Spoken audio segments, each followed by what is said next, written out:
Greetings, everyone. This is Payment Learners, the host of the Legal Lab Podcast. Today, I have a very special friend, a real friend from real life that I get to meet in person in Kuala Lumpur, Malaysia, beautiful Malaysia. I would say, a month and a half, 2 months ago, at an event, social event. We get to meet each other after, we get to know each other, and I get to learn he's an amazing guy with a beautiful story. He's originally from Egypt. First of all, his name. Love his name. As soon as I told his name, I knew that we would connect because his name is Mo Zidan. And Zidan, me, football being my religion, me being growing up in France, of course, Zidane, Zizou, big connection. So I said, yo, that's the most beautiful name ever. So we connected and got to know each other. Wonderful story. He's from Egypt. He lived around the world. Among others, he lived for about quite a few years in Malaysia. He was building a very impressive and powerful business. He's going to talk about that after. Then he traveled around the world. He lived in Romania.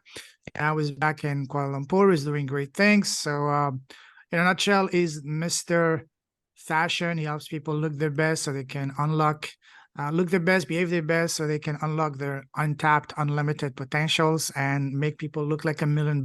Because looking like $1 million, it's not just about what you wear, but how you feel inside. This is the most important thing. So this is what he does. Is very passionate, is very, inspiring. So I'm very happy to have him here because this is a guy that I actually met in person and we get to know each other. And I know for a fact, I know for the first time that he has a very big and beautiful heart. So I'm very happy to have him here.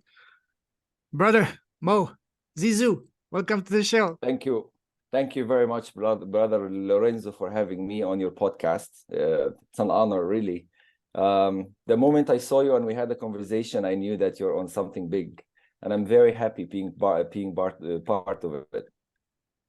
Pleasure all mine, brother. Pleasure all mine. So before we even start, tell us, for people who don't know you, over and beyond the very little introduction I gave about you, who's Mo? Who's Mo as a person, as a human being, as a man? First and foremost, as a man. We're going to talk about your business and all that later, but as a person, as a man, as a soul, who's Mo? Right. Who's Mo? I'm an Egyptian man. I left my country about 13, 14 years ago. I was very, very lucky to visit about 27, 28 countries so far. I lived in 8 of them, and by that I mean almost a year or more than a year for each of the 8, and the biggest share was for Malaysia. I lived in Malaysia here from 2012 to 2018, 17, and then went to Poland. When I was young, I was very curious, still is. I was the guy who wanted to have answers for everything around me. This put me in troubles sometimes. I asked people questions I shouldn't ask. I read things I shouldn't know. I said my opinion sometimes too fast, sometimes too explicit and detailed. And I'm very glad I did, because that pushed me first to know that I can do things that I never imagined doing. Second, I knew my boundaries, and I know when to stop before provoking anybody. And that taught me a lot about people as well. Since I started business, I was always focusing on the better version of anything. Better version of a person, better version of a desk, a building, a decoration. I was never the innovator. I was never the guy who think of something that never existed. I am the guy who comes after the innovator. I'm the guy to come to fine-tune, make sure everything is clean-cut, everything fits perfectly in wherever it's supposed to fit. And I took that to business. I took that to communication. I took that to my personality. So I don't hold any clutter. I am a very minimalist guy. I only travel with what I need. I keep the best of everything I have, and I give away everything else I don't need. Beautiful. And my brain works the same way. I never assume. I always ask short and direct questions. Love that. To get the answers I need. I never look at something or someone, I say, oh, this must be XYZ. No, I ask, do you mean to say that? Is this thing supposed to do this? And I get the answers back. That's And powerful. from there, we built a very strong relationship, whether it's personal or professional, because we don't build it on assumption. And I learned that from, what I have learned after damaging a lot of things while assuming and giving too much in the beginning. Absolutely. You know what they say about assuming? There's a funny saying in North America. They say, if you assume, you make an ass of you. So, anyways, I've never heard that before. yeah, it's very common in Canada and America. So if you don't assume, because if you assume, you make an ass of you. To see if you spell That's that true. ass, you, So Yes. awesome, powerful. Love that. So to start off, I'd like to ask you a series of rapid fire questions to further get to know you as a person, as a human being. Ready? Let's do it. All right. What makes you happy? Seeing someone discovering something in themselves that they never knew that they had. Beautiful. What makes you smile?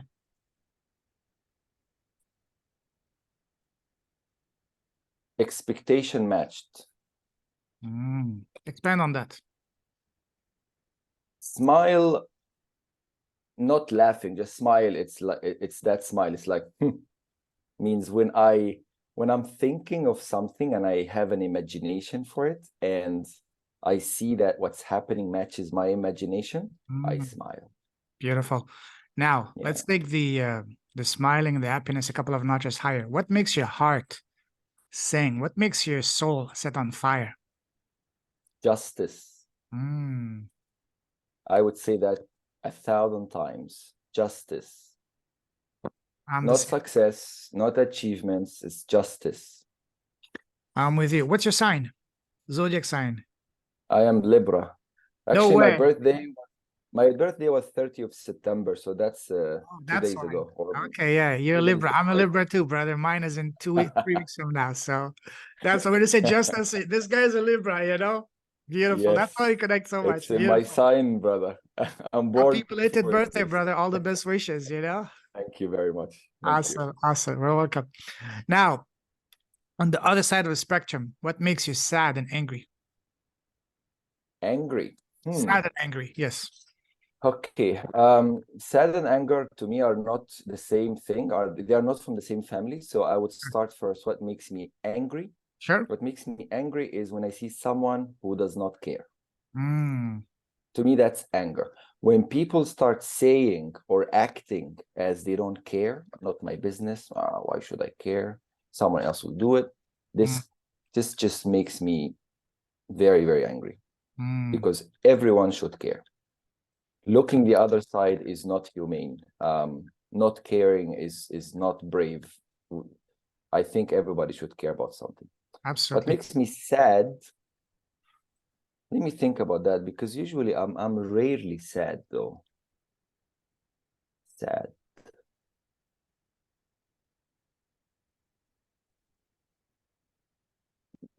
Sometimes I feel sad when good things must end.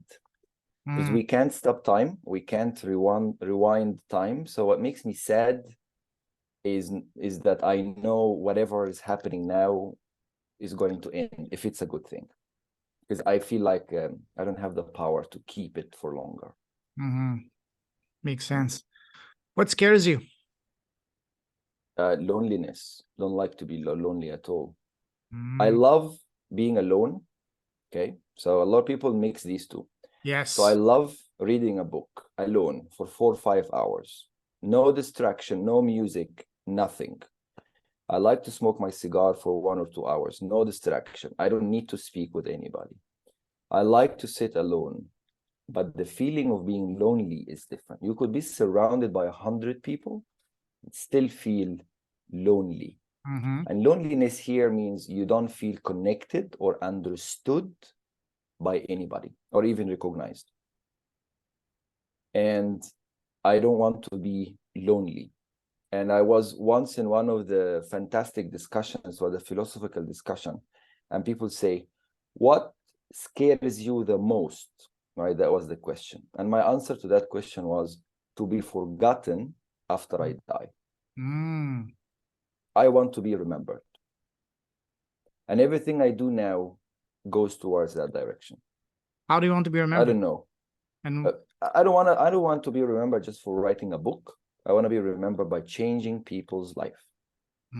I want my name to be linked to goodness and how we say this in English? When you progress, when you develop someone. growth, yeah. Growth, right? But I want my name to be repeated. Beautiful. Love that. What would you say is your number one personal superpower? Other than making people look good. Well, I can tell you, look, I mean, believe me, I'm not bluffing. I'm not making this up. I can tell what people feel around me, not because of me. I can tell what everybody feels right now in the room. And sometimes I can read minds. Wow, really? And I read it and I proved it to myself and to my wife many times. Wow. Yeah, that's my superpower. Has that allowed you to notice danger or notice an opportunity? Love, hate, racism, lying, shyness, attack, goodness, everything. I sense it way before anybody else in the room. It doesn't have to be towards me. Like the person they shouldn't have a conversation with me to know. I can tell you who's in the room feels that this supposed to be the leaders now, but they're not. I will be able to tell you who's really interesting but doesn't want people to know anything about him, who's rich and wants to look poor, who's poor and wants to look rich. Yeah. I can tell you all of these. Who likes who. I can tell you all these things. Is that something that you always had? Is that something, a skill that you just got over recently? And when did you notice it, that you had this special skill?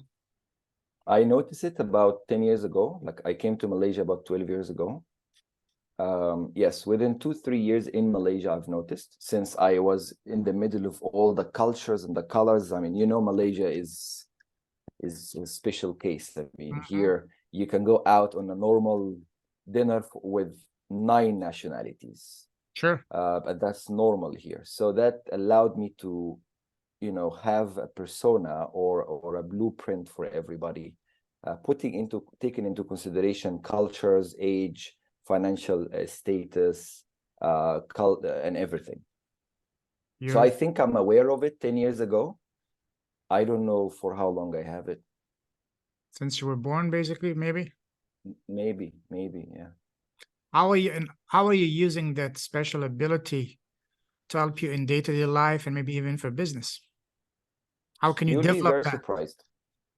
You'll be very surprised. I don't use it for myself.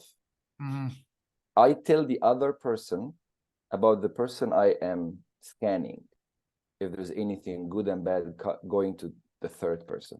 Does it make sense? So if someone likes someone, and I know that, I will go to the person who's liked secretly and tell them this person likes you. And I go to the guy who likes, and I say, well, I think you should do something about it. Wow. I rarely use this to my advantage. You see, in business, for example, I had a team. In my company in Malaysia here, we used to do websites and apps and marketing campaigns and all this. And I had 21 people in my company. In the sales team, I had 9. The 9 people, everyone from a different country, and they looked very different than each other. I had a French, I had a Russian, I had a black guy from Cameroon with the curly hair like that. I had a Romanian woman. I had an Indian. I had a Chinese. And what did I do with this team? I would send the person that matches the most with a potential client. Beautiful. That's a beautiful skill. Yeah. Yes. I never believed in, we're all the same, we're all equal. Doesn't matter. I don't see color. These things don't make sense to me. Of course, we all see color, but I use the differences in a positive way, because I could tell how the receiver see the color and what color would match. Beautiful. In that case, like that. And this what pushed me to communication and image, because I can tell who wants to look good but they can't, and I can tell who's comfortable with the hoodie and they don't want to do any upgrade. Your style has to match See? your personality. That's it. I mean, style is not anybody's wearing a tie and a jacket. No, style is what makes you comfortable. Style is what highlights your personality and your lifestyle. Absolutely. That's it. What serves and highlights that. Beautiful. Now, what is one thing that you used to value that you don't value Right. anymore? Your questions, I love them. Thank you. I don't value anymore, right? Yeah, that you used to value, but not anymore.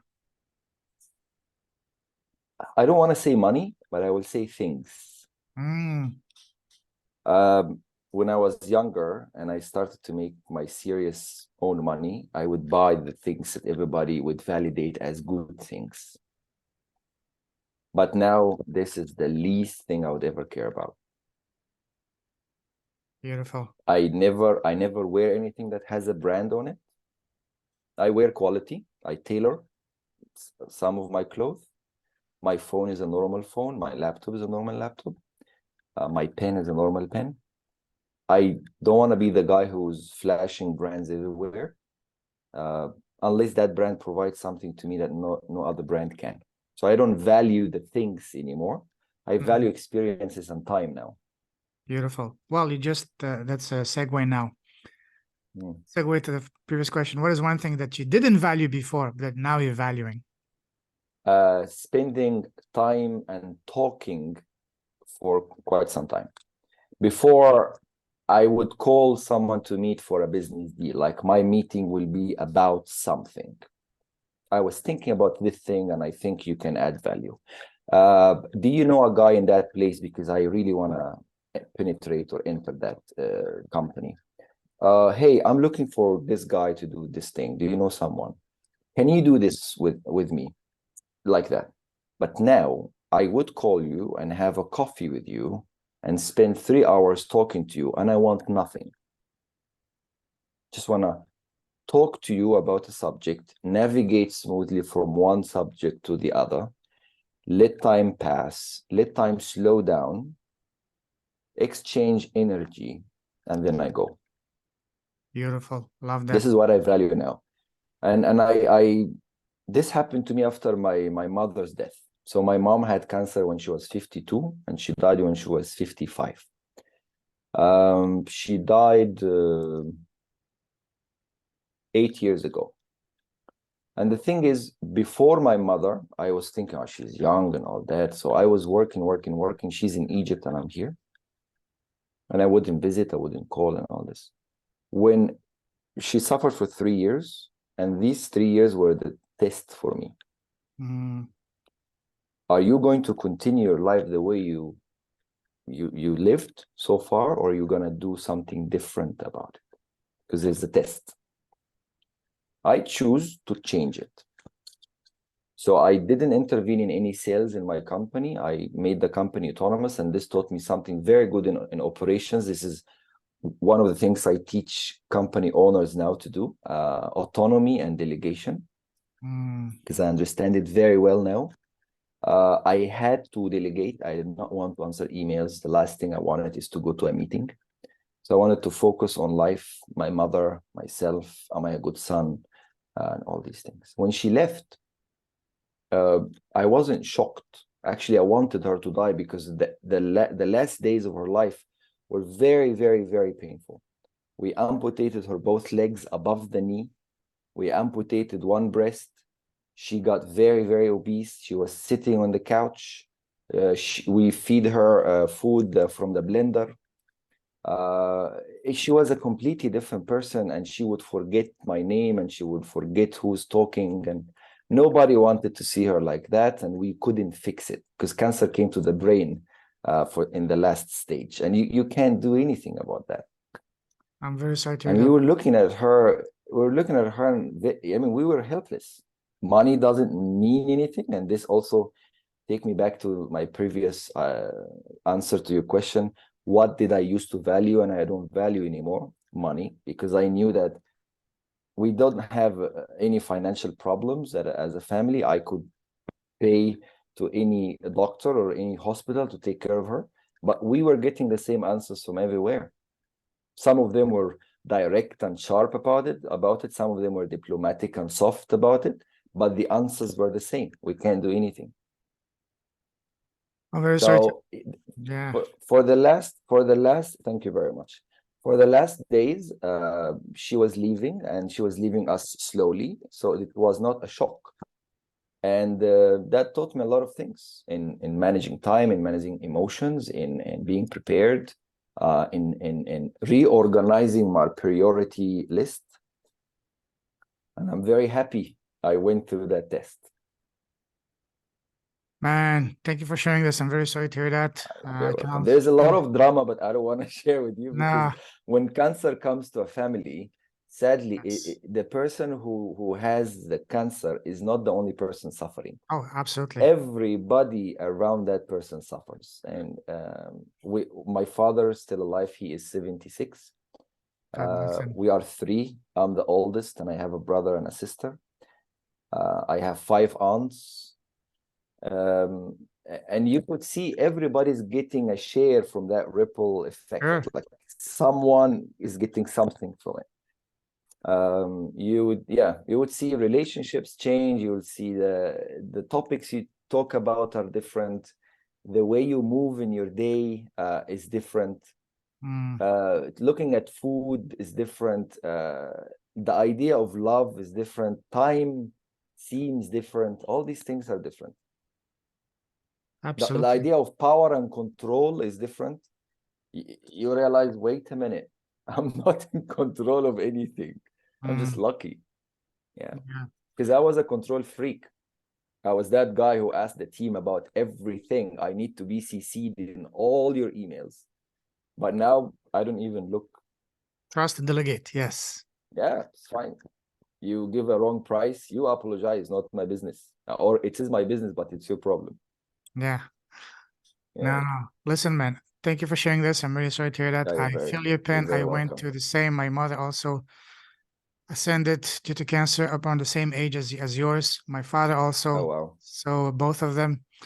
It's been, and the worst feeling is when you see your loved ones, slowly dying each day in front of your eyes, and you not being able to do anything. That's the worst feeling, that you will not even wish to your worst enemy. So I feel you on that, brother. I feel you on that. So, and now she's in a much better place. Even though she's not with you physically, she's always around you. She's always in your heart. She's always cheering for you, praying for you. And the best way to honor these people, these angels, is to be the best version of you, to be happy yourself, and so you can make the bigger impact. And that's what they want. They want us to succeed and to be happy. And you're doing a great job at that. So thank you. Thank you very much. You're welcome. Thank you for sharing that, and I'm brother. sorry. I'm sorry for your loss as well. Thank you, brother. I appreciate that. It's part of life, and through these, this is what I talk all the time, and all on my podcast, on my book is, we all go through our fair share of pain, heartfelt challenges, tragedies. Sure, they help a lot when we go to them, but then they become our story. Then your story becomes your gift. Then your gift becomes your duty and responsibility, because, we all know that life is a school. We come here to learn, grow, and become better and wiser, but that's only 5% of why we are here. The 95%, at least from my humble understanding, is take those gifts, take those lessons, those wisdom, and share it with others so we can all collectively rise. So again, just like you said, I also learned a lot through all these, both of my parents passing. I'm also the eldest son. I was always very spoiled. My father was a geologist, archaeologist, always traveling around the world. And one of the places he used to work a lot was actually Egypt as an archaeologist and geologist. You can imagine. It would always bring me amazing gifts. But the greatest gift he blessed me with was just before leaving us. He opened my heart, allowed me to become I used to be very impatient, blowing up for no reason, He opened my heart. I'm a much more calmer, wiser, compassionate, understanding person now. Sometimes I still have my bouts of, not being happy, but it's much controlled than I used to be. But again, there's a lesson, there's a blessing in every situation. One of the things I learned over the last few years is the tremendous power of questions and asking the right question. When something bad happens, you don't ask why. What did I do to deserve this? Why? Where is God? Why is life so unfair? That's not the right question to ask. Ask instead a more empowering question, which is, what is this trying to teach me? What is the lesson to learn from me? When I was going through my father's, sickness and death, I asked myself, what is this trying to teach me? Of course, back then I didn't know it, but now I know it. It opened my heart, made me more compassionate, understanding, and poised and calm and all that. So there is blessing in everything if you know what to look for. 100%. Thank you, I brother. always say, you're very welcome, my brother. I always say here, your attention shapes your experiences. Love that. Yeah. So whatever we pay attention to shapes our day and shapes our life. Absolutely. It's traffic. Do I pay attention to the cars and me being out of control and the time being wasted, or me focusing on what's on the radio, or there's a thought in my mind, or a call I can have right now that can change the entire meaning of the traffic? Absolutely. So what am I paying attention to? Totally, absolutely. I love this conversation. I love how this started, but we're only getting started. So I have a feeling that me and you are going to be doing more than one episode. So My absolute pleasure. Absolutely. Moving forward, you like traveling, right? Oh yeah, it's in the blood. It's in my middle name. I know. We can do an entire episode next time just on travel, but now I want to take you down a different type of traveling, down memory line. Go back to when you were growing up. When we were kids, people around us, family, relatives, friends, teachers, neighbors, always ask us, "Hey Mo, what do you want to become when you grow up?" What does your answer to that question as a young boy? I would say two things. I would say a captain for a big ship. Oh wow! Or a pilot. But I did not want. I wanted more to be a pilot. Like you could tell, 60% pilot, 40% captain. And the reason was I think the ocean or the sea during night is quite boring. So to me, flying even during night could be entertaining because you still see some lights. Beautiful, love that. That was the only thing I would be like, okay, I will just choose a pilot. When I was growing up, my nickname was Pilot too. I wanted to be a pilot. It has freedom in it. It has freedom, and it's beautiful. Indeed. So now, staying when you were growing up, what was your relationship with school? Did you love school or did you hate school? I hated school 100%. I didn't see any point of us waking up in the morning. Until today, I struggle with waking up in the morning. I tried many times. Second, I didn't see the point us sitting in the same class, listening to the same topic on the same speed, and neglecting the fact that we're all different. And one of us could be very smart and bored of the rest until they pick it up. I hated the idea of me asking for permission before answering anything. I didn't like it. And I was getting very angry when I'm not picked to answer. What else? And many things. I grew up with this idea of, why do I have to take a test? Maybe I know the subject very well, but I don't have a good mood on the test day. I thought of it as a very unfair idea of evaluating my knowledge regarding this subject only now. Maybe I'm not comfortable today. Maybe it's too hot. Maybe I just had a fight. Maybe I was sick yesterday. So the idea of school, I still don't understand it, actually. I always encourage the friends I have with kids to homeschool their children. Absolutely. I agree on that 100%, especially nowadays, especially if you have kids in any Western school system. No. Absolutely not. Yeah. No. Yeah. I mean, I'm talking about school when the school used to be school. Now, I don't even know if we can still call them schools. No, it's a brainwashing propaganda machine. Yeah. Yeah. They are institutions. They have different names. They are not schools. Yeah. Speaking of school, okay. What was your favorite subject in school? Geography. Oh yeah, me too. Yeah, me too. Yeah, wow. The first book I had was a used book. I bought it from a guy in Egypt. People sell old books in kiosks next to schools like that, and one book would be like 5 cents, 10 cents, very, very cheap. So my first one I bought was Atlas. Oh, the world same here. atlas. Yes, same here. Yeah. And what fascinated me is were not the maps, were the flags. I remember the last page facing the cover had all the flags. And now today, I know all the flags in the world. And I know the shapes of every country in the world. If you just outline any country, and I tell you this is Canada or this is Brazil. Beautiful. Beautiful. Same here. And I build on that cultures, people, weather, location, war, everything. I built on that. Nice. Awesome. For me too, my very first book that my father gave me was also a world atlas. And I have quite a few of those. Yeah, yeah. Awesome. Was there any subject that you did not like at all in school? Huh. Did not like at all in school. Your least favorite subject, basically.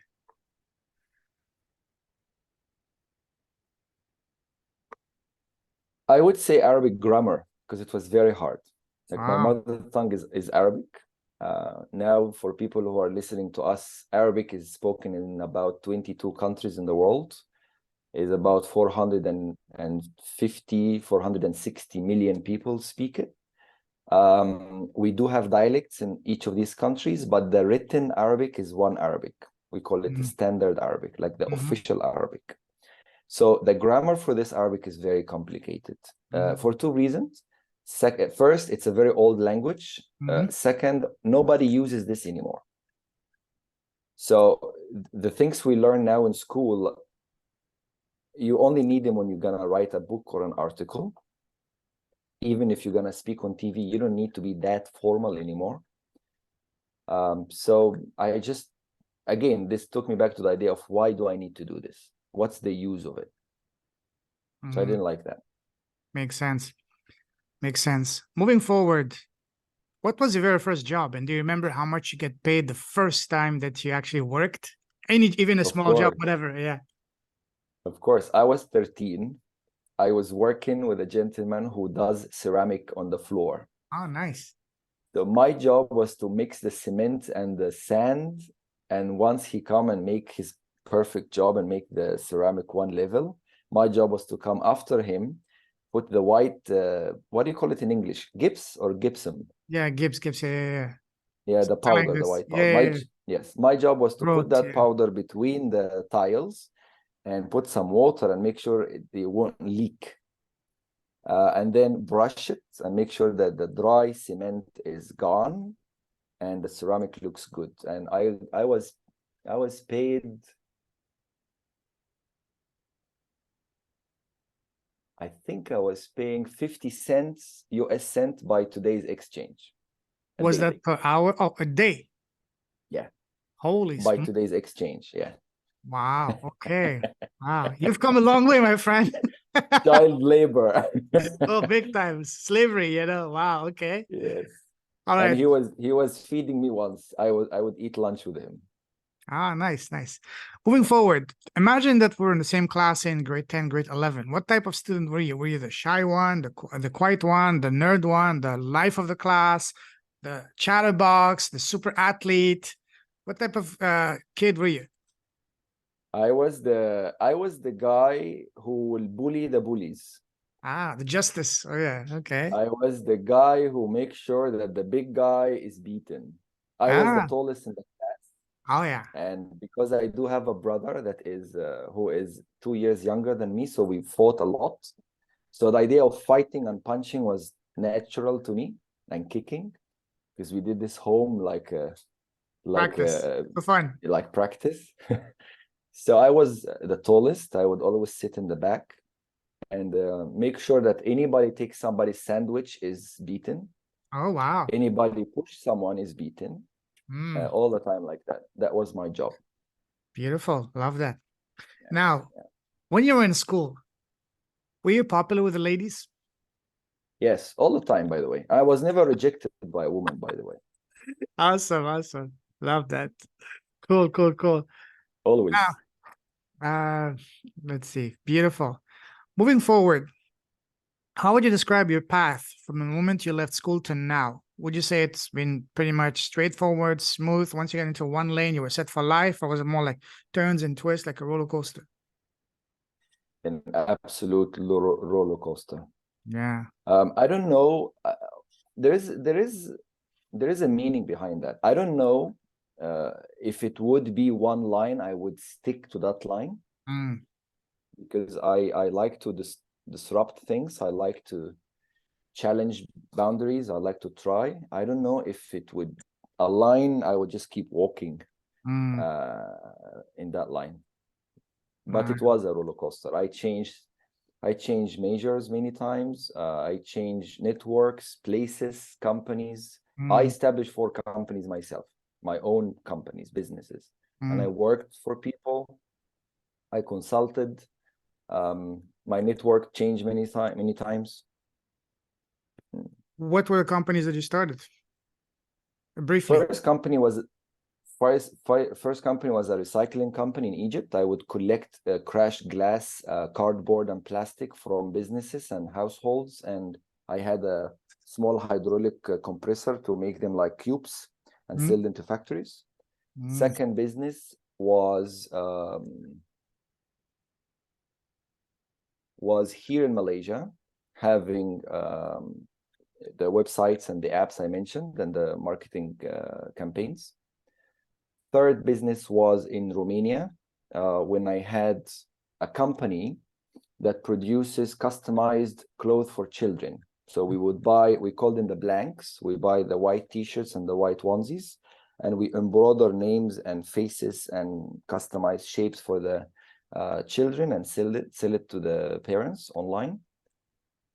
Fourth company is my consulting company, where I first started providing operation and market expansion studies and advices and plans and implementing those plans, ending up now with still consultancy, but I changed the direction to style and communication and presentation skills and all that.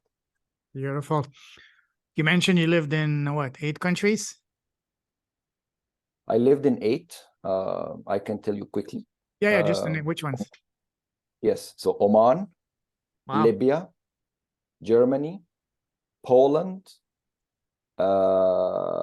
wait a minute, Malaysia, Cambodia, Romania. There's another one I forgot. Egypt. Did I say Cambodia or Egypt? You can say Egypt, my country. Of course. Yeah. Wow. Which one was the one that really surprised you beyond your expectations? Malaysia. I love Malaysia very much. Oh, yes. For many reasons. I came here without preparation, so it was pure faith. I came here alone. And Malaysia just gave me everything I wanted. I mean, the country told me, if you really can do something, you will do it here. You have the tools here. Absolutely. And so true. Malaysia is beautiful in many aspects. That's why I also spent a big chunk of this year in Malaysia. Now I'm seriously considering making KL my new home base because it does everything. Absolutely. Yeah. Beautiful place. Awesome. You know, there's a saying that says, change your story, change your life. And by story, I mean what we tell ourselves in our head all day long. So when you move, when you're at some of your lowest, most challenging and darkest time in your journey so far on this planet, how did you change your story internally to change your reality externally? There was a saying I really like. It says, the mind or the brain is a meaning-making machine. Interesting. So the mind's job all the time is to give meanings to things. So those meanings do not change the thing. So we both can explain one thing in 2 different ways, and these 2 ways are correct. Okay. So what do I do to change a story in my mind? Or what do I do to change something in my mind? I just give it a different meaning. I sit with myself and I tell myself, okay, it's not this, it's that. As simple as this. Love that. You think of it like doing editing on a movie, montage. You cut a piece and you put another one and you play. You press play. Absolutely. You know, there's a saying that says it's not what happens to you, but what you make of it. True. True. Beautiful. Now, let's talk about your business now. Tell us about your business, your impact, and all the beautiful work you're doing around you. Right. So I'll go back one step. So make sense of the business I do now. I was giving consulting to companies, small and medium size, on how to enhance their operations, day-to-day operations, and how to expand to new markets, right? Regionally and internationally. So my job was to come to a company, sit in that company for a week, say nothing, just take notes. Of course, the managers will introduce me to everybody, not to be that creepy guy sitting in the corner. Who's that guy? They will tell him who's this guy. And then I will just write notes about people, colors, place, temperature, flow, everything I'll be writing for a week. And then I will have a plan of the current situation and my proposed situation, what I think we should do. Then I'll take that plan to the managers and say, okay, this is what I see, and this is what I think we should do. Once they agree on my plan, I will implement. And this includes everything: giving promotions, firing, changing managers, changing feng shui and lights, and removing all these meaningless plastic flowers people put everywhere. The smell of the place is different. Everything is different. We can change colors if it's necessary. I will intervene in how you brand yourself online and offline, how people speak about your company. What do you say? Who speaks about the company to the public? What do they say? All these things I'm involved in. Fast forward. I have noticed that I connect so much with people than businesses. So I told myself, okay, I'm gonna zoom in, and I will do this enhancement only on individuals. I will not care anymore about more business and more sales and expansion and market share. So I will just take that manager as my work, not the company. And I started first with communication, choosing the right words, dialing the right number, sending the right message. How do I give the right feedback? How do I receive the right feedback? How do I conduct a meeting? Understanding time, power distribution, power balance. All these things I taught managers to do. And then I noticed there's one missing piece. People always compliment me on the way I dress. Yes. They tell me, oh, this is very nice. And when I was working with IT in a city called Cluj in Romania, the second largest city in Romania, it's like the Silicon Valley of the country. And everywhere, everybody was wearing hoodies and T-shirts, sneakers. And I would show up with a suit and shirt, and everybody would be like, why? Right? I mean, what's the reason? I said, well, I like it. Makes me feel better and behave better. So I took that to what I'm saying now. I noticed that the missing piece in the manager's image, after me telling them about the word choices and the understanding power distribution, giving feedback, receiving feedback, is the way they look does not match the way they behave. So I link it by, you actually don't look like a manager I would listen to. And I would First, in my mind, I was very careful not to say that because it's too personal. Yeah. I can't just tell someone you look clumsy. Second, am I really ready to do this change with someone? I can look good myself. I don't know. Are they ready? That's an even bigger question. Exactly. Are they ready? Yeah. And you know, the easier option, the easier reply would be like, thank you, but no thank you. I don't want. That's a very polite way. They can also tell you to F off, you know? Only happens in America, though. The rest of the world don't use that. Absolutely. Right? So I was very careful practicing what I preach by choosing the right words to actually address this subject. And I challenge myself because I keep telling people, choose the right words, be careful, blah, blah, blah. And I'm like, okay, now I need to choose the right words. And I succeeded. So I work with a gentleman. He was actually American, and he was a manager running his business from remote. He was living in Romania, and he was from Utah. And he says, he was in, I think It he was wasn't in Andrew Tate, eh? no, I'm no. joking. I'm being silly. Go ahead. Sorry, go ahead. He was, a little bit clumsy, right? He travels a lot, so he thought, I need to be light. Light means no quality, means no ironing, means color don't match, whatever clean, I just wear. And then I was sitting there and I said, well, do you want to look like a business owner? He says, yes, I also want to date. I really like women and I want to look like I'm available. I don't want to be one of these old creepy men. I said, great. Can I see a wardrobe? He looked at me. I said, can I go to your house and see a wardrobe? He says, absolutely. We took everything on bed. And I said, well, you dress for what you want in life, not what you have. What do you want in life? So we listed on a piece of paper what he wants to be seen as: sexy, available, financially comfortable, free, open-minded, American, all these things. And then we took all the items that do not match. And we kept very few that actually match. And then I asked him, how much budget do you have so we can actually go and refill the wardrobe? He gave me a number.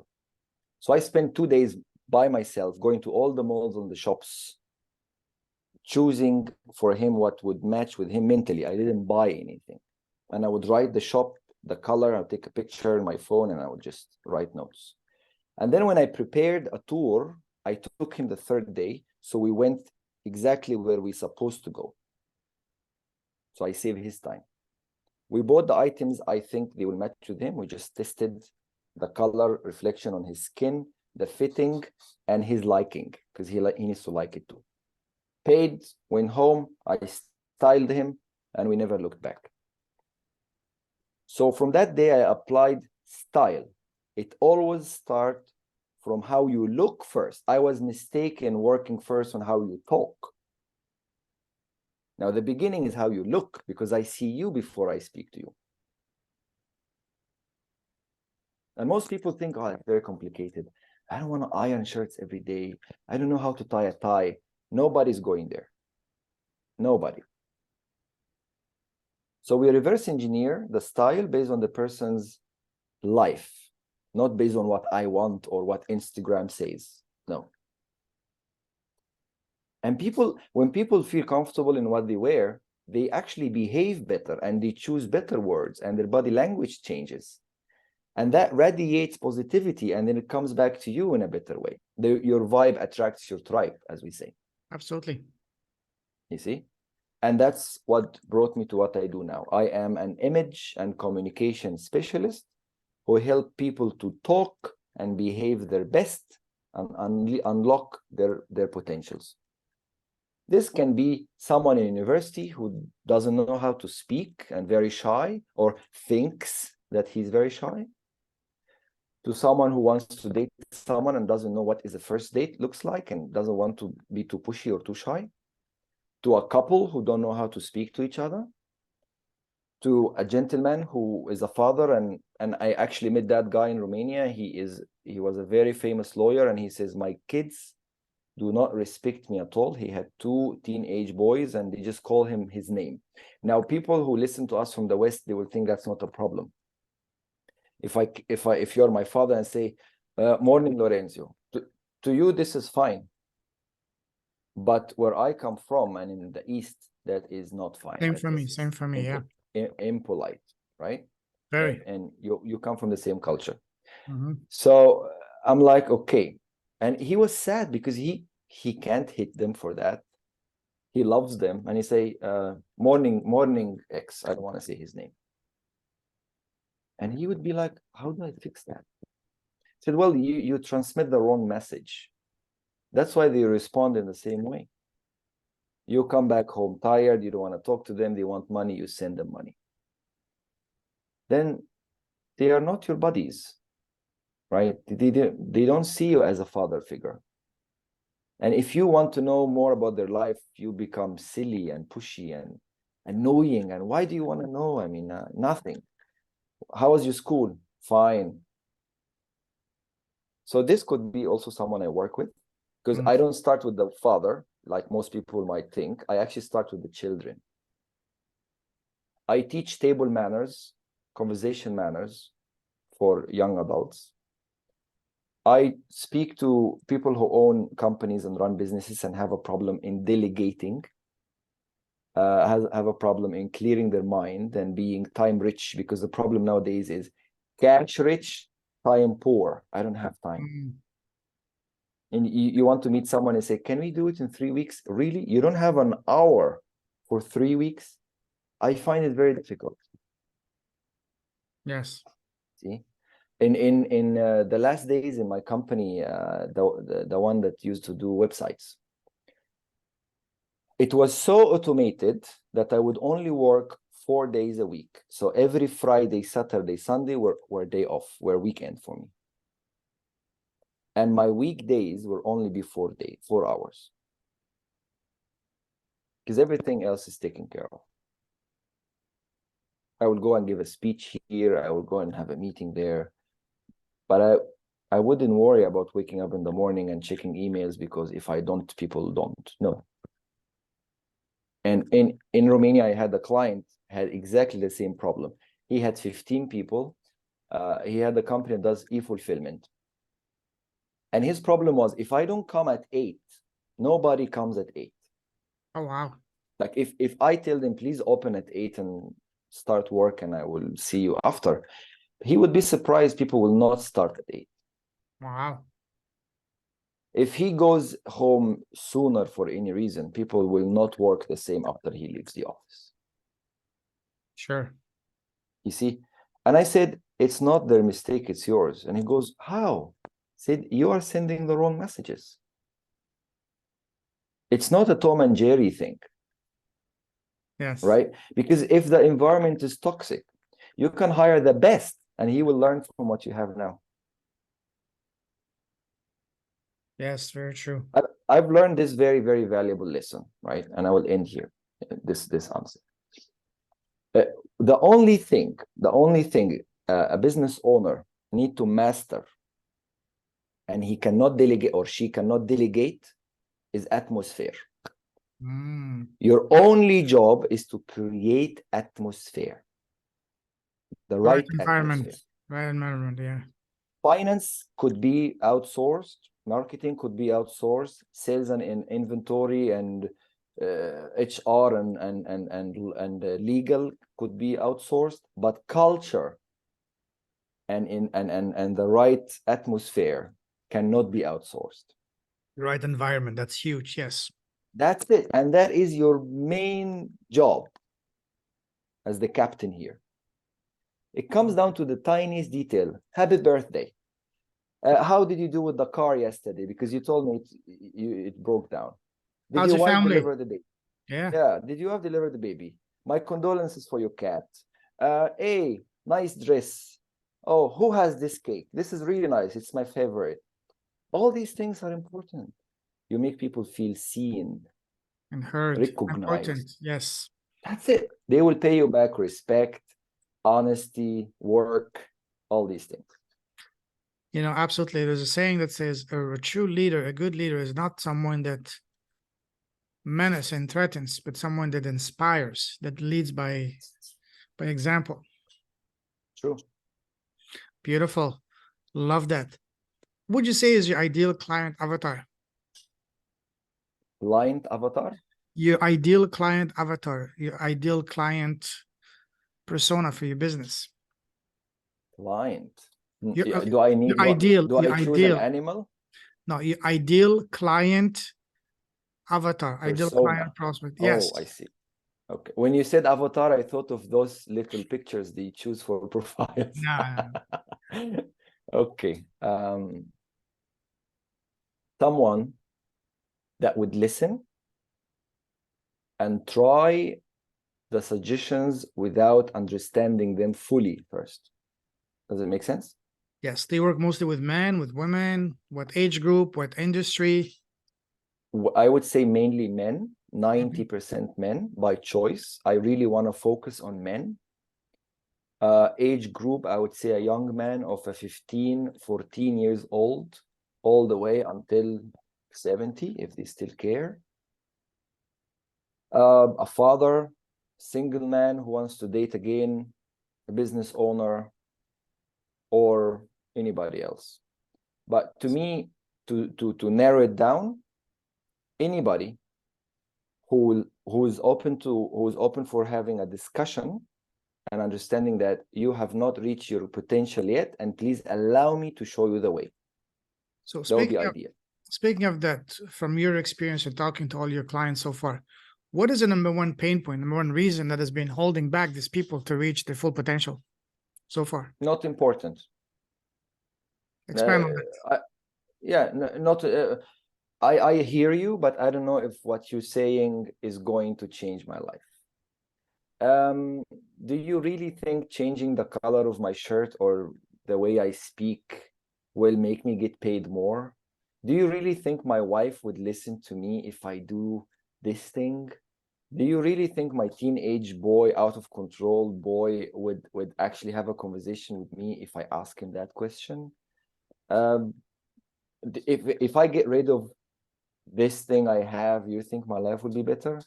Thank you for the advice, but I don't think this is what I need. That's the main blocker right there. And how do you overcome this? How do you help them see past this? Well, with brutal honesty, my job is not to convince them that what I'm saying is correct. My job is to find the people who are looking for help already. And here is why I'm saying that. If someone meets me and say, I'm fine, thank you, conversation's over. Sure. I can never think, how do I convince them or how do I make them change their mind so they listen to me again? No, they are comfortable in their own skin. I'm done here. We can still continue talking about other things, but I will never mention anything about what I do again. But if someone says, I really need help in this thing and I don't know where to start, my absolute pleasure. If someone is telling me about a challenge and I tell them, I do have a solution, and I see them genuinely interested, and I say, we can schedule a program for a week or two, and my job will be to make you achieve this, and they will tell me, interesting, let's do it, then we're good. But my job is not to go there and tell someone, I think you should start wearing suits because you are a director. It makes no sense. If they are fine with whatever they have, they're like, I don't want to burn too much gas and energy and time in changing their mind. No, our job is not to change someone's mind, but to open their eyes. Yeah, it's like the gym, the idea of the gym. You don't pull people in. Everybody know if they are out of shape or they need help or they want to be a little bit, muscly and all that. They know. You don't pull them in when they cross by the gym, but once they're in, you start apply that pressure on them. It's the same idea. I would never pull people in, but if they took that one step in coming in, we're gonna do magic together. Absolutely. Beautiful. Beautiful. Tell us, how long is your program, and how long, for example, let's say someone that's listening to this, they may be interested in, from the time they get connected to you, they sign up with you, how long does it take for them on average to see tangible results? Right. Let's start with this. I don't like to charge per hour because it wouldn't make sense with me. So I would charge per milestone. So we have a week, 2 weeks, and 3 weeks. Why we have 3 shades? Because the programs are different. Some people would like to have only style workshop. I'm gonna work with them on wardrobe detox, personal shopping, capsule wardrobe, to be able to always look fresh and new with the least amount of clothes you need. How do you shop within budget? How you be efficient? How do you dress up and always be ready for the occasion? And how do you read between the lines what type of outfit will fit at that event? The second thing will be if I want style plus communication. I want to be better communicator. I want to be speaking in a better way. When I go to a meeting, I want to be the one who say exactly what I'm thinking about, not bother with, can I say this word? Oh, and then after I finish, oh my God, nobody understand anything, even me. You see? Third would be the guy who makes the change in the room, that beacon of energy, the person who enters the room and everybody know there is something different positively. And we can work on that too. Someone wants to date, someone who likes that tension, company director, anybody at that direction. So that would be style, that would be communication, and that would be body language and presence. And all this is called image. So image is not just what I'm wearing. Image is how I speak. Image is how I think. Image is how I eat, how I sit, how I walk. Right? This is your image. This is your entire presence. And that's what we do. There are three shades: how you look, style, and how you speak, communication. And the third one, the last layer, is how do you use your body language and how you read the room and how you read the audience, what to say, what not. And there is a lot of details in that, many details on stage. For example, I've spoken in many events on stage.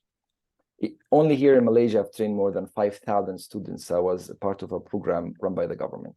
And every audience is different. And the speaker need to know what type of audience is listening. So we apply something called KLM. KLM is knowledge level measurement. Yeah, write this So down. I apply the KLM on the audience before I speak. KLM, knowledge level measurement. Let me write this down. Knowledge. What's the L? Level, knowledge level. And management. Okay, beautiful. How did you come up with measurement? How do you come up with that? Well, it's a technique we use. Any speaker goes on stage. You need to know what type of audience are listening. Why? Sure. If you start too high, they feel detached, they feel stupid, and they dislike you. If you start too low, you're so boring. We know this already. Yeah. How do I start right? Simple. I'll give you this to everybody's listening to us. You measure the KLM by having conversations before your speech with a couple of people. Smart. So you know what kind of audience is going to listen to you. So I always never understood the speakers who come in the morning, don't speak to anybody, sit in the room, go to the bathroom, look at themselves in the mirror and say, yes, I can do it. And then come on stage. The moment they say their name, this is completely wrong. This completely plastic, wrong. What is this? It's glorified because what we see in movies and all that, we're like, oh, the speakers are gods, right? They know something we must hear. So they come and everybody, claps their hands. But I don't see it that way. You must be there before anybody. Tell people I am the speaker. Speak to them. Know them. You check your slides yourself. You go on stage before people sit down. Yes. And then you impress them by your ideas and the way you carry yourself, not your appearance. I'm not a belly dancer. I don't need people to like my entrance to, you see what I mean? Like, whoa, bravo. I'm not here for that. Yes, absolutely. I'm here for this. I'm here like, wow, I have something to think about. Beautiful. Love that. So that's the KLM. And this brother come the last stage after how you look and how you move your body, and then we talk about how you speak. And there are many details in the middle. That's why we have a course for it. Love that. I always say three simple rules, right? If you want to achieve anything in life, three simple things: dress up, show up, and speak up. Oh, I love that. That's it. You dress up for the event. Mm-hmm. You go to the event on time, you show up, and then you speak up there about yourself to people, listen, ask, answer. You can reach anything. Yeah, makes sense. Absolutely. Love that. Love that. This is pure gold. I'm going to rewatch this myself. Now, share with us an example of the most remarkable transformation you've seen from one of your clients so far. One of my clients so far, a lady. I don't work so much with ladies, but she was a lady. And that lady, I met her. She owns a business. And she went through a couple of relationships, and all men she met, they are not the ones she likes. Some of them are there for her business. Some of them are there to show off their business on her. So it was never a relationship for the person. So she gave up on style. She never take care of herself. She would just wake up, work, and then go home. She had a company, and she has people in that company is working for her. So I was discussing with her something, and then I said, why you always do this? Like with your hair, why it's always up like that? And a ponytail. I choose the right moment. Yeah, I choose the right moment to ask that question, of course. And she said, well, I mean, no time, and who cares? All these things. I say, well, I mean, everybody cares. You will feel better if you change. And then I said, but you can't fix your hair if the rest of your style is like that. Her style was very relaxed. Sneakers, this, that. I said, do you mind if I show you some pictures of how I imagine you? She got very excited. First, because someone cares, and I'm professional with the people I work with, so I never cross the line, right? So the tone was right for her to come closer. Sure. And I'm married and all these things. So she goes like, oh, show me. So I showed her, okay, this one looks like you, same body type, same everything, and I believe this would fit with your lifestyle. She said, no, I don't want this. So I said, why?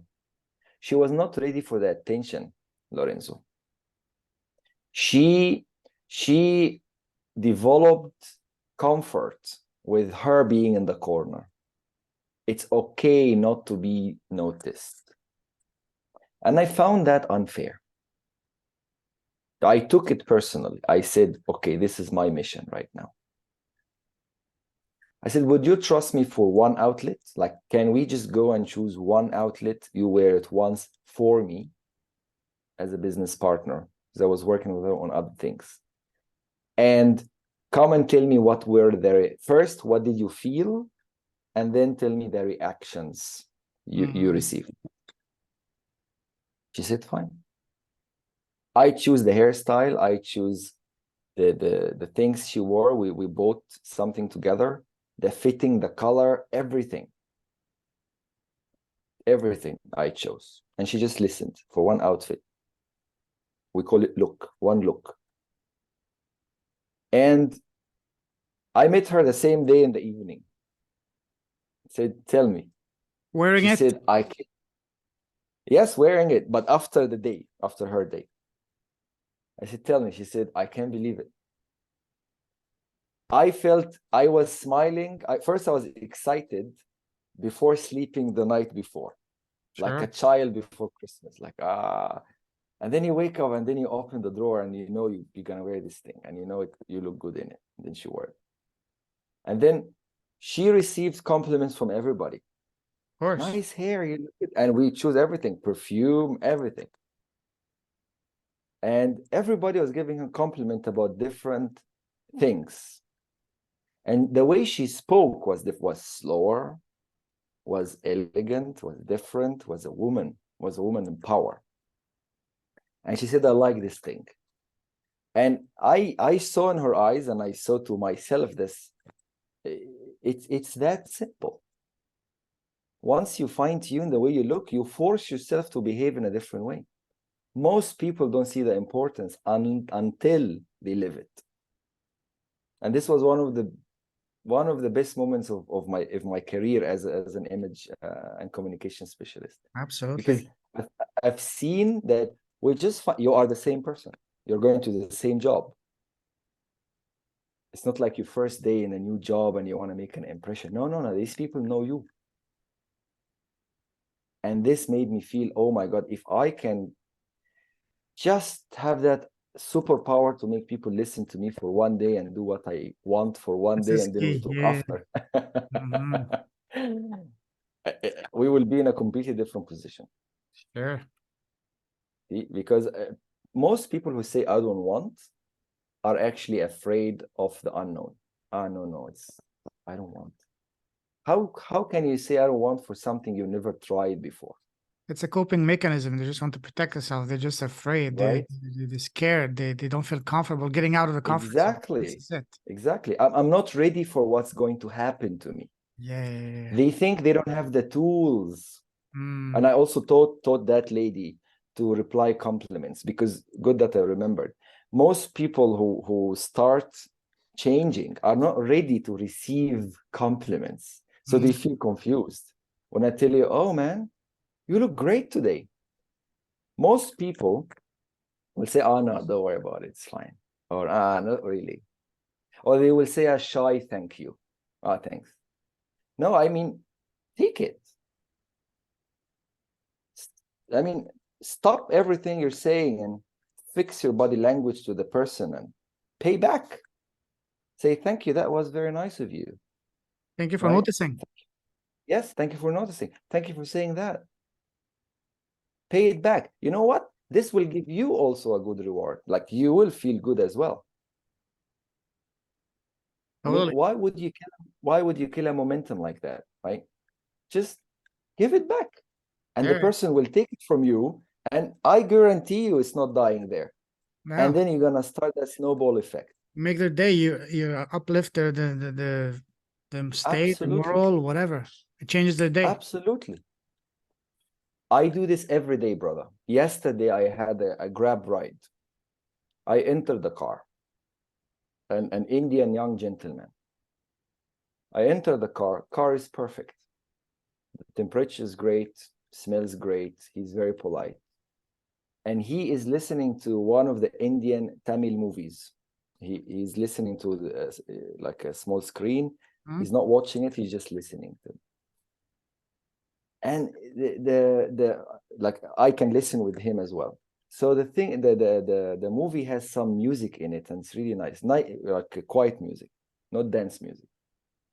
So I just looked at him in the mirror out of the blue, and I said, "This is one of the best rides I've ever had." And the guy looked back. He says, he didn't call me sir. He just called me brother. He said, "Thank you very much, brother. This means everything to me. I'm actually supporting my family. I'm not from Kuala Lumpur. I'm working this as an extra job because my younger sister is in school, and I'm doing this for her and all that." And I said, I will actually write everything I said, and I will send you a comment on Grab. And he said, please do, because every time I will feel like I'm not doing good enough, I would read that comment. And started to smile, and we started to speak about good things. And he said, do you want to see my girlfriend? And we became friends in half an hour.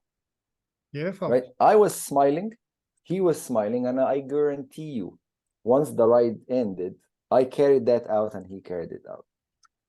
It's all about acknowledging people. We go through a day without even noticing people. Then that is something sad Yes. we all do. Just stop. Say hi, how are you? How's your day? If you see someone at the cashier or someone with a name tag, say, hey, Yeah. how are you doing today, Mary? How are you doing today, John? Whatever. Or say, what's your name? Yes. Hey, nice to meet you. Thank you for doing the work you do. You're doing amazing. Keep doing that. You will not believe that little sentence will completely change their True. mindset for the days and make their day. My dear brother, every word has vibration in it. Words send energy, literally. Yes, What we indeed. say change people, 100%. That's why some words really physically hurt. Mm-hmm. You know, I was smiling when you were saying, tell people that they look great, because this put me in trouble when I went to Romania. So when I went to Romania, I It's the would wrong see, person. my goodness, I was working with people. A lot of Romanian women are very beautiful women, very feminine, attractive, and all Sure. that. So I would say, "Oh, very nice dress," and everybody look at me. What's wrong with this guy, right? And I don't remember who told me once, and he say she was also a woman. She was a friend, and she said, "People would think you're hitting on them." Absolutely. I was I'm about like, to say that. "Oh, no, no, no, no, no, no, no! I did not mean that at all. I just wanted to tell them you look great." I said, "Don't." Right? And unless you're really close to them, Know and them, it's yes. just you, yeah, and it's you and them, and then make it quick and not all the time. But surprisingly, I did not stop. And then people started to do like me. So when I come with a new thing, be like, "Oh, you look nice," because in their mind, we want to speak to him the way he speaks to us. And what confirmed to me that they know what I mean for real, that I'm not hitting on them, is one lady once, when I said to one lady, "A nice hair." So one lady told one lady told the lady who received the compliment, "Oh, are you that close?" Something like that. And she told her, "It's okay. I know what type of person he is. I know what he really means." See? And then I felt like, okay, now they understand. Yeah, you gotta be So it's careful like, what you say it yeah. until you say it. Yes, yes. Yes, but I'm generally careful though. No, of course, of course. Yeah. Yes, yes, yes. Wow, powerful, beautiful. How are you getting your clients for your business? That's one of the best questions ever. I challenge myself to do this old school, and I mean by that meeting people in the real world. Mm-hmm. I go to events, I have conversations, genuine conversations. If anybody first like me, because you will never receive any advice from me, let alone changing your style, if you don't like me. If you don't want me around you, there's no business. Because I'm not selling you a product, I'm selling you knowledge. So if you don't like me, you won't listen to me. So I go and meet people in physical world. And most people advise me to, I used to have social media and all that, Facebook, LinkedIn, Instagram, Twitter. I don't use them anymore. And the reason is I might be wrong, but I think I need to practice what I preach. If I'm teaching people how to strike a real conversation, I need to strike a real conversation and make it interesting every day, all day. Mm-hmm. I need to know that my breath smells good. Oh, yes. I smell good. I smell good. I'm not too close or too far from the person I'm speaking with. My body language is not too loud, right? The place I chose for the meeting is the right place. I show up on time and I considered traffic and parking. If it's 1 hour, I respect the time. I penetrate or I start the conversation in the right way. I navigate conversations. I answer comfortable and uncomfortable questions without seeing the message and then thinking of the solution of the answer and then coming back like what we do in chat. If someone says something I don't understand, I will actually ask him, "What do you mean?" instead of Googling it. Mm. So in my mind, I want it to be the real way because I want people to do it this way. In social media, I was pushed to the alternative. So the picture will be filtered, will be edited, and then I will think of the perfect wording. When people comment, I will see the comment, but I will still think of the answer. So it's not a conversation. And then if someone write a word I don't know the meaning for, I will take it and Google it, and then I come back as I know. No smell mentioned. I don't have to be on time. My comment could be too long and the person want to say something in the middle, but they can't, so they must read the comment. There's a lot of things we practice on social media that are not real and they are changing our personalities. And I wish to change them. So I started with myself. Yes, it does make my life very hard. Yes, my hands are tight when it comes to reaching out and spreading the word out and being seen and having awareness. But it's the poison and I choose. They say choose your poison. Everything you do in life comes with pain, and that's the pain I chose. I sit with a lot of influencers. I met a lot of people that have, this and that, and I can tell you they are not as interesting as you see them online. Why? Because the picture you see online is enhanced. Totally. And it's thought of, and and I did not want to subscribe to that club. I hear And you. I saw one of my friends, she's very funny. She said, I saw that actress yesterday. She is not 700 likes in 5 hours, in 5 minutes. She is way less than that. She was telling me when that actress posts a picture online, she gets 700 likes in 5 minutes. But when she saw her in real life, she's far below that. You see, she wants to tell me that what I saw online does not match reality. Sure. And of course, the examples are in hundreds. Filters and all that. Look at my car, look at my live, Bali, Instagram versus reality, my gym routine, my healthy lunch with avocado, all this and that. Yeah. Or crafting an article like this is just my fresh thought the moment I woke up, and it's not. Totally. So this is my opinion now. I might change in the future, but this is what I believe at this moment. So I must stick to it as an old school way of doing things. Meet people, talk to them, choose the right time. If two people talking to each other, and this happened 2 days ago when I was meeting the Romanian ambassador, she was talking to a lady, and I wanted to speak to her. So now, do you stand next to her and as a creepy guy who just saying nothing and staring at her? Do you take a round and risk that after her conversation she just disappears? Do you come smiling and say hi and interrupt a conversation that an ambassador wouldn't like to be interrupted? What do you do? And that's exactly what I teach. Now that's online, easier.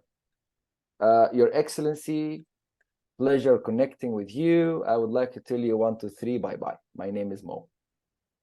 But in reality, we're dealing with a lot more of moving parts. So I had to slide in, listen to the conversation for 5 seconds, understand the importance of it, and then come where she sees me, smile, and get with my body language to her. Then she looks at me, and the person who speaks looks at me. And that very, very thin fraction in time allows me to get in and without any fluff, tell her my name, shake her hands, and tell her, what am I doing here? And the choice is hers to go back to the original conversation or to have my conversation. Most people, they get very confused in situations like this. She's busy, not now. Or, no, someone need to introduce me. No, not always. You can do it yourself. Beautiful. Very powerful. That was gold, actually. That's beautiful. Because that's something, a situation that we always come across. And just like you said, you don't want to be like a creepy guy or girl just standing there and just waiting your turn. Or just like you said, if you wait too much, maybe she's going to go. Maybe someone else going to come and talk to them. Yes.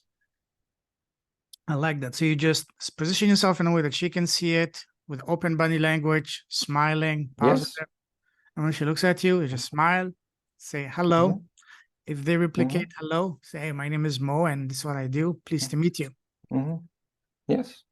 That's and it. Give them time to digest and make a choice. Do we like you enough to speak to you now, or you can wait?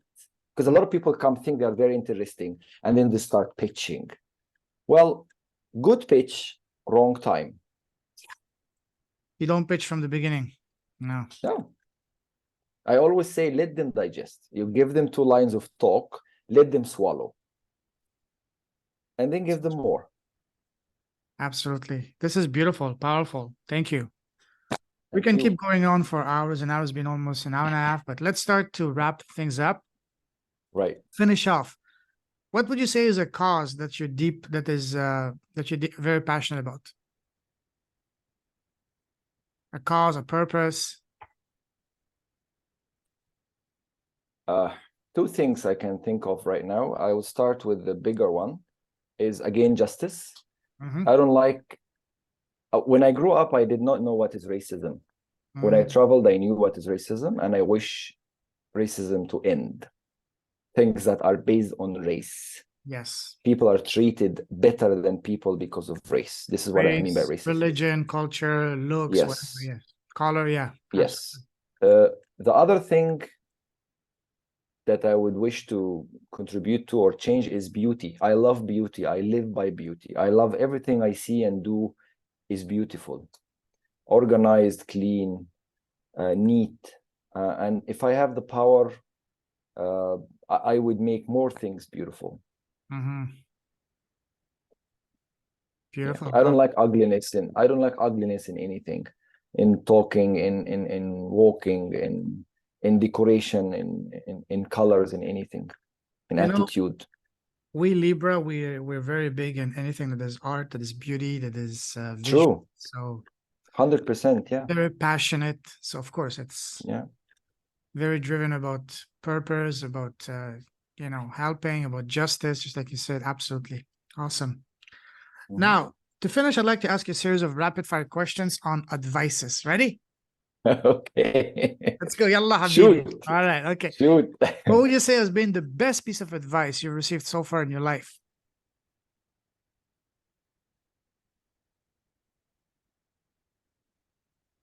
Not so fast, huh? Need to think. The first thing that comes to mind usually is the best one. The first one came to me is maybe be patient, because sometimes I get very impatient. Oh, yes. What would you say has been, on the other side, the worst piece of advice you've received today? To date, sorry. It's okay, it doesn't matter. Yes, yes, yes. Everything matters. Or don't worry about it, it's not personal. I don't like this one at all. Everything is personal. Sure. I talk to you in a way because I see you, the person you are, and I change the way I talk because someone else is listening. And people come to me and say, don't worry about it, it's not personal. It is personal. This happened because of me. If he's talking to the king, he will be speaking or behaving differently. Are you going to say to the king, don't take it personally? If you say that to the king, you see what I mean? You might not all these things, get out of the place alive. You know what I mean? Yes, all these things people keep repeating without listening to. Like, it is personal. So that was a very bad advice. Absolutely. Imagine that you were blessed with a time machine and you could go back in time and sit face to face with an 18-year-old Mo. What's the number one piece of advice you would give to him, knowing all that you know now? I'll be more patient. I will speak my mind more often.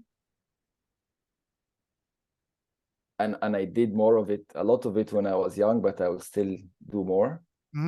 But yeah, I'll still be patient. That's the first thing. I'll just give things a little bit more time. Beautiful. Like if I would change gears in 1 year, I will make it 2 years. All right. Do you have your own podcast? No, not yet. Okay. What's the number one reason you haven't started yours yet? Because I don't think I can generalize my message and keep it effective. Okay. If I speak to a number of people in the same time, I will be effective only in 10%. But if I personalize that to one person, I could change much more. Imagine that you had a podcast and it was very popular, and today you're interviewing the most special person in the world, and that is yourself. You're interviewing yourself. What's the first question you want to ask yourself? Don't think too much. The first thing that comes to your mind. Why are you doing what you're doing? And what's your answer? I want to change the world in my own way. I want to make it beautiful. Hey. I want to make things better. Amen. Amen. Love that. Now, the last question I ask all my guests, and that's my favorite question to ask, and that is, what is the smallest thing you've done that has had the deepest, most profound, positive impact on both your life and business? For me, for example, Mo, it's been starting my podcast. What about you, brother?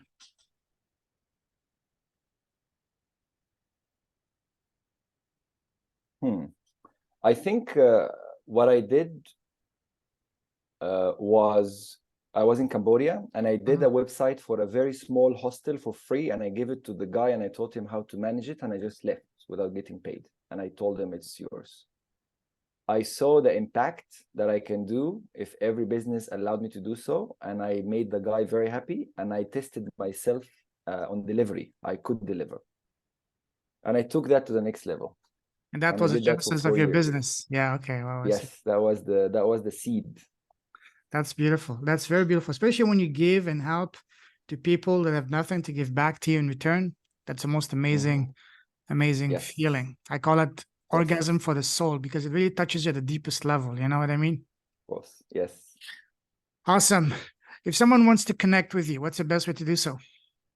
My email and my WhatsApp number, and I do have a website. Okay, probably not going to say your WhatsApp number on here because for your own safety, but sure. Tell us your email and tell us your website, and I'll also put them in the show notes after. Okay, so the website is www.ryse.com. Ryse is RYYSE. Wait, RYS, say that again? RYYSE. .com. Okay, let me, wow, that's a beautiful name. Let me check it. Okay. I designed it myself, by the way, from scratch, because I still do design. What platform is it on? Is it WordPress? No, it's a platform called Zyro, Ziro. It's a website builder. Quite easy and nice. Zyro. Okay, beautiful. And you said you had an email address too. What's your email? My email is Zidan@ryse.com, and Zidan is ZIDAN. Actually, if you scroll down on the website, you will see the email. Wait, how are you able to get that name? You didn't get the real Zidan didn't come after you. Hey, that's my name. It's first of all, my family is older than his. Second, it's not exactly the same spelling.